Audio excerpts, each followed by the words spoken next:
You know, there are mosques that are popping up and appearing, some small, some very large, in cities all across the United States, of course, and even here in New England and in Boston. And so my question would be, what steps could a local church take that is within proximity to a mosque or an Islamic center in their community? What would you suggest a church do when a new mosque or a new community establish itself, and maybe they build a building or renovate a building? What would be the posture of a local church? To answer your question about what a church should do, I think it would be good for a church to start by getting some training. How do you relate to Muslims? How can you engage with Muslims? What kind of things are you going to need to know? You're going to need some tools if you want to be effective.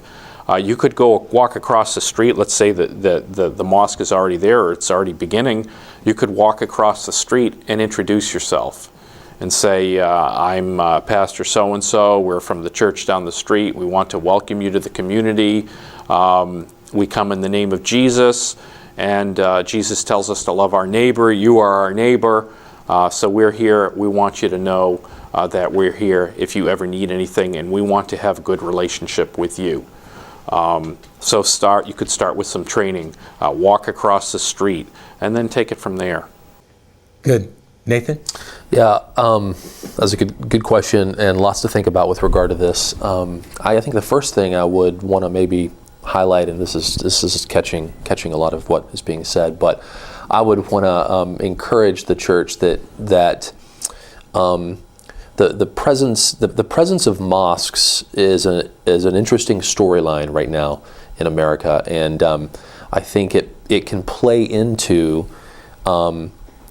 some of the worst things that are happening with regard to outright fear and mistrust, suspicion, mischaracterization.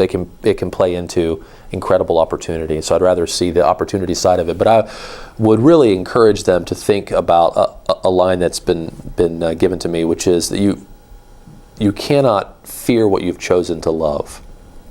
So I do think that the only antidote to getting past fear is love.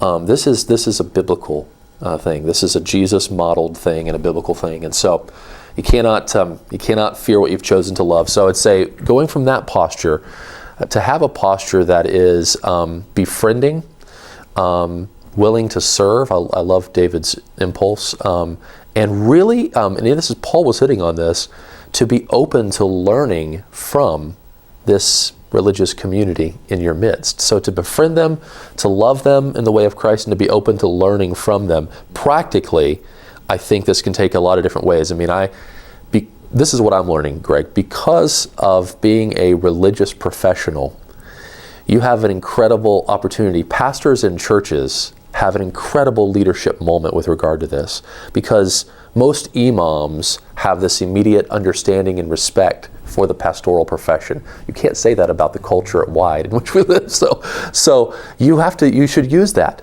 So if the pastor I think the pastor, it's a necessity for the pastor to build a friendship and a relationship with key mosque leaders, with the imam. I think throwing common meals, how you do this, and there's a lot of things to consider, but getting communities around food, maybe start with the leaders. Maybe start with the leaders of the mosque and the leaders of your church, but throw common meals together. Get around food.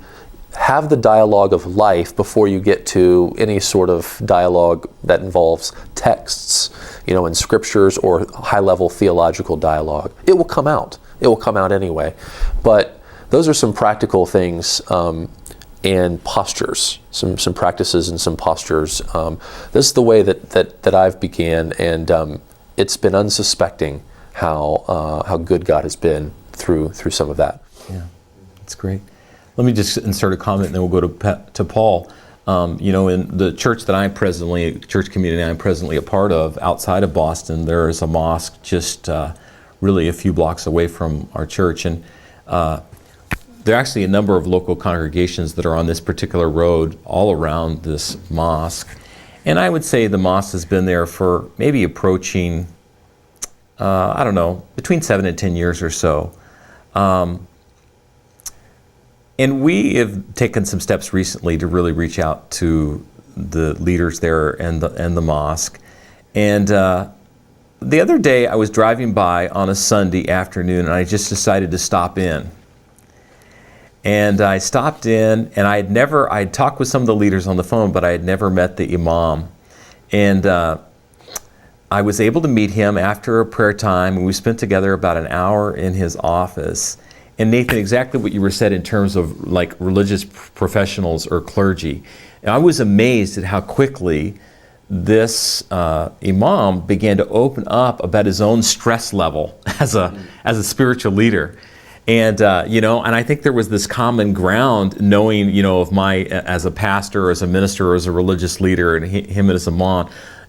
But he also said, nobody's ever dropped by like you have.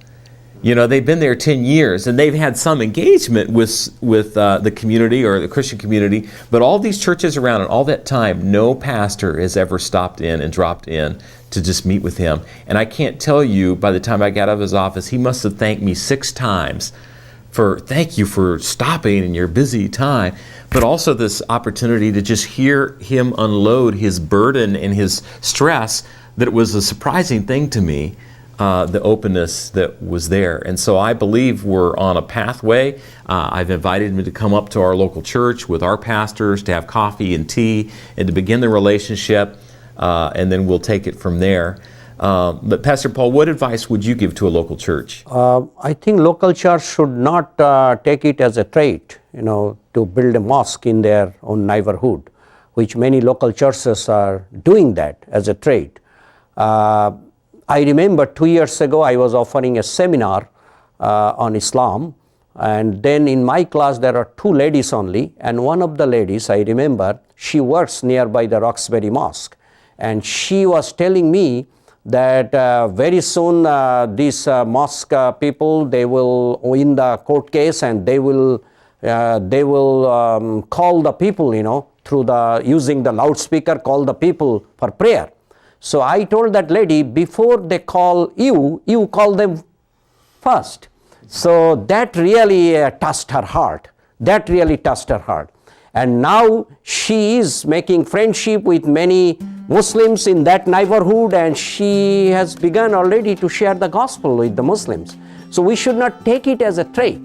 So it will, Nathan mentioned that it will create an opportunity to have a dialogue and to build relationship.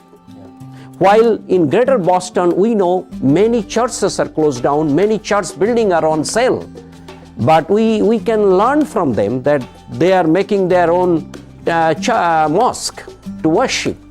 So it will challenge us also. One of the things I say, what would you say to a Christian who's fearful or suspicious of their Muslim neighbor if you were able to speak to a Christian?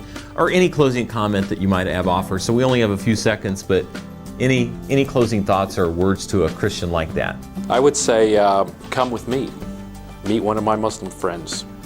Or walk across the street. Meet one of your Muslim friends or one of your Muslim neighbors. Maybe they're not your friend yet. Pray and ask God to lead you to a Muslim that can become your friend.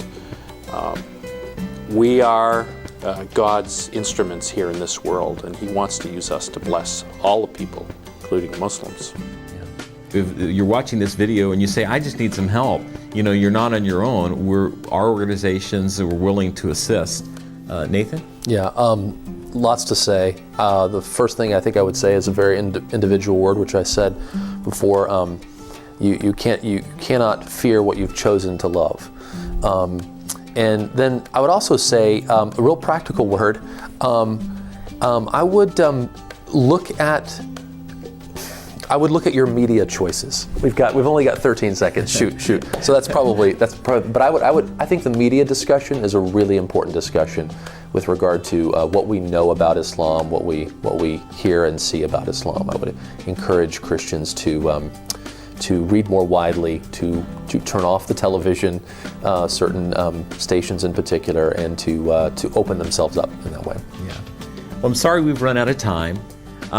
We're going to have to continue this conversation. I think there's a lot more that we can say and needs to be said, and so we'll look forward, inshallah, Lord willing, God willing, in the coming days to have future conversations to broaden this table. And thank you guys for doing this today.